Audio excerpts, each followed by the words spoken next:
Tebby, hello. Hello, Vim. Hello. How are you? Yes. How are you? Hello.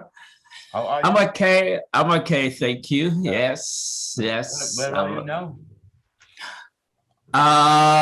In the south of Belgium, near Luxembourg, in Uh, a small countryside village called Hashi. we met 20 years ago in an interview. Yes. Do you Yes. remember it? I found this. Yeah, yeah. You remember that? Yes, I found that. So now let's go back to your roots. Was it always for you an ambition that you want to be a dancer, or let's say in your childhood? Well, did I always want to be a dancer? I don't know. Well, I don't know if I always wanted to be a dancer, but I started dancing when I was like 5 years old. Yeah. Basically for recreation purposes, because we had clubs like was ballroom and Latin. So every child was doing this. So like for when the parents are at work, so there was a place to go to after school. But then I was also involved in competitions of Latin and ballroom. But when later on, when I was 9 and discovered ballet and then later modern dance, I was thinking, oh, Latin and ballroom is for old people. Yeah, because I was now kicking my legs and spinning and all that, because in ballroom we were not doing that. But then was also for me was just like, because I was very hyperactive and I was always dancing and singing. I was always acting. I was involved in school's productions. I was singing and dancing for people, entertaining people, weddings and Christmas parties, birthday parties.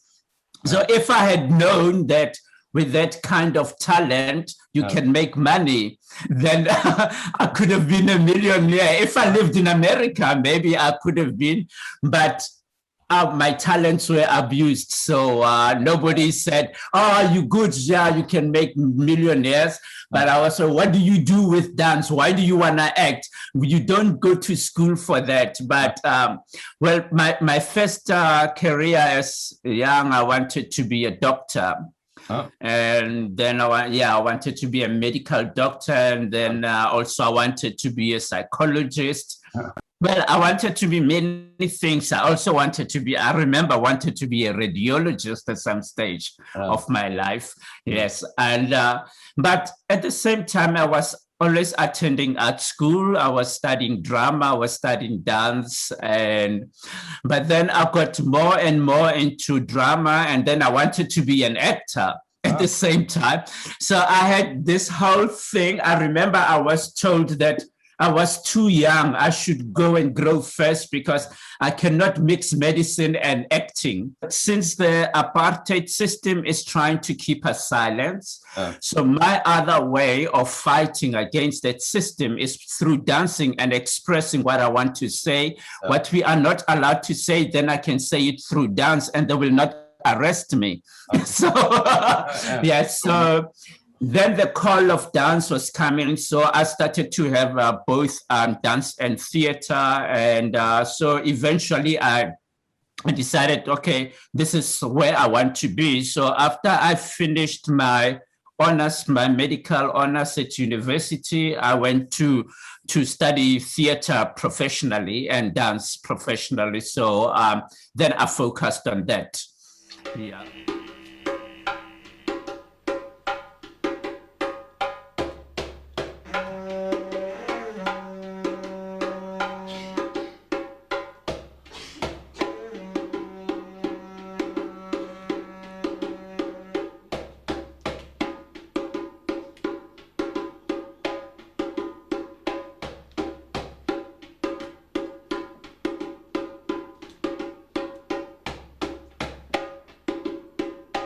In 2005, I got very sick. Yes, and then I stopped and I focused on my work, on my teaching in Paris. So, and then also to recover and also focus on my own company. So then I just stopped teaching in Arnhem. It got too much because I was also traveling a lot. I was also teaching in Kalmthout. I was teaching in Antwerp. I was teaching in Amsterdam. I'm working for a company in Amsterdam, and I was doing another project in Arnhem, and then my own projects on the side. So at that moment, I was all over Holland, everywhere. So my body got very, very exhausted, but I was not aware of that. And my colleagues were always saying, you look very tired, you have to take rest. But with my adrenaline, I was going and I was traveling a lot. So you teach a lot of dance disciplines like Afrobeat and salsa. No, not Afrobeat and salsa. No, I'm teaching African dance, and I'm teaching Afro contemporary, Afro fusion. I'm teaching Afro groove and township jive, and I'm teaching ethno hip hop. And then I am teaching my concept of the Afrobuto. Yes, which it's my specialty at the moment. It's my big research and my big work that I'm doing.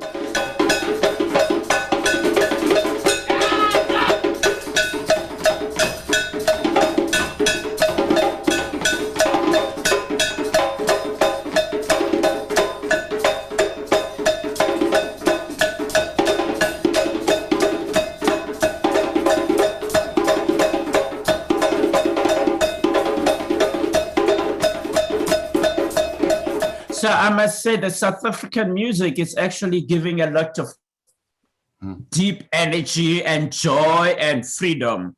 So it's I try not to use it as a political thing, but more as a way for people to free themselves, to enjoy, like to have a party, to express themselves. Yes.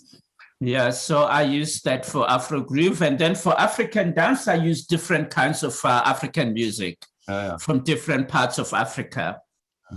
What actually helped me to understand my body and what is happening to the body as a dancer was when I went to do my dance teachings.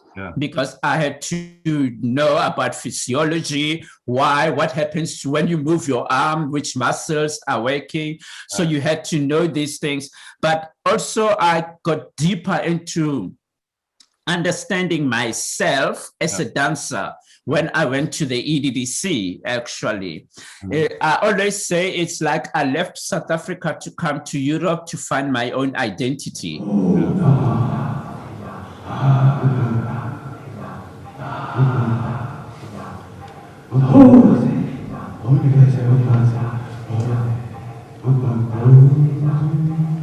And with Connie Janssen, I remember the first dance performance I went to see at the Schouwburg in Arnhem was from Intro Dance in 1995 when I arrived.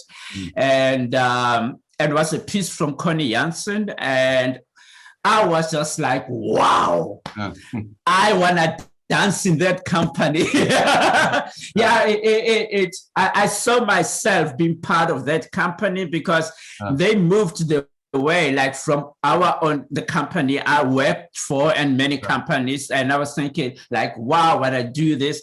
And when I went to Frankfurt as well for William Forsyth as well. So there's many things, and Scapino Ballet, and many years ago. Now I actually not really as many in the 90s as when I first arrived. So it changed because I think new dancers, but Netherlands Dance Theatre always, yes. And it is always my big inspiration in the Netherlands. Now I'm also busy with a very big project for the European Capital of Culture 2022. So my project has been accepted to be part of this of ASH, because ASH Sul Alzet and Kaunas in the 20 other cities. So I'm performing. I'm collaborating with them, with both museums, the Musée National de la Résistance and Fort 9 Encounters. So I'm doing that. I'm busy with that at the moment. So it's a collaboration. I'm working with 2 composers and a dancer from Paris, and a lighting designer from Amsterdam, and a costume designer from Oosterhout, where she now lives in Breda. On, I think it was April the 9th, I started to teach on Zoom. So I've been, since then, I'm a Zoom teacher. Thanks a lot for your time. Yes, thank you very much. Yes. Some other interview is waiting for me. Yes, yes. And I wish you all the best and keep in touch. Yes, thanks so much. Yes, take good care and stay safe. Okay. Yeah.